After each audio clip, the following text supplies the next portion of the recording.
નવસારી જિલ્લાના કેટલાક ગામોમાં લોકો ઘરમાં જ કેદ થયા છે। પૂરની પરિસ્થિતિ એટલે કે જળબંબાકાર જેવી પરિસ્થિતિ હોય, અલગ અલગ જગ્યા પર નીચાણવાળા વિસ્તારોમાં પાણી જોવા મળ્યા છે, પાણી ભરાયા છે, જેને લઈને જ લોકો પણ ફસાયા છે એટલે કે અટવાયા છે।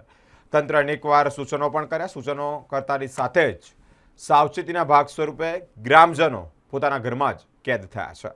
અનેક વખત તંત્ર દ્વારા ઘરની બહાર સુરક્ષિત રીતે સ્થળ પર આવવા માટે કરેલી ભલામણ ગ્રામજનો ધ્યાને ન લેતા ગંભીર પરિસ્થિતિ સર્જાય છે।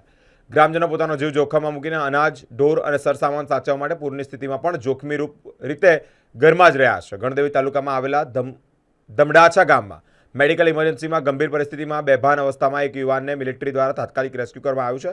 બમરાછા ગામમાં હજી અનેક લોકો પોરમાં ફસાયા હોય, જેને લઈને તેમને બચાવવા માટે ઇન્ડિયન આર્મી દ્વારા રેસ્ક્યુ ઓપરેશન કાર્યરત છે એટલે હાથ ધરવામાં આવ્યું છે। ગ્રામ્ય વિસ્તારમાં તંત્ર દ્વારા કરવામાં આવેલી આગમચેતીના ચેતવણી ગંભીરતાથી ન લેતા ગામમાં અનેક લોકો ફસાયા છે। ફસાયેલા લોકોનું રેસ્ક્યુ કરવા માટે દેશની સર્વોચ્ચ મિલિટરીને ઉતારવામાં આવી છે। વડોદરાથી આવેલી 60 સભ્યોની એક ટીમ નવસારી જિલ્લામાં રેસ્ક્યુ માટે તૈનાત કરવામાં આવી છે। મિલિટરીની ફરિયાદ છે કે અનેક વખત વિનંતી કરવા છતાં ગ્રામજનો પોતાનું ઘર છોડવા માટે તૈયાર જ નથી।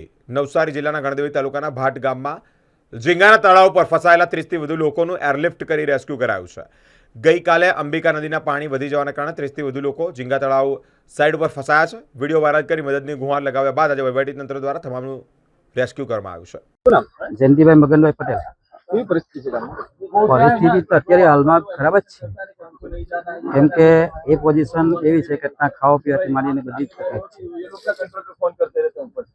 કેમ ઘરથી બહાર નથી આવતા લોકો? વિનંતી કરવા છતાં વિનંતી કરવા છતાં પણ એવું છે કે આટલું પાણી આવશે એવી ખાતરી નહીં, કેમ કે દર વર્ષે પાણી એ લોકોના હિસાબે જે ઘર બનાવેલા હોય તે હિસાબે ખબર છે કે માર લગન પાણી આવે તો બી આપણે માર પર ચડી જઈએ અને એના આધારે લોકો બેસી રહે છે અને પછી પાણી એવું વધી જાય છે કે એ લોકો ઘરથી બહાર નહીં નીકળે એટલે લોકો ફસી જાય છે।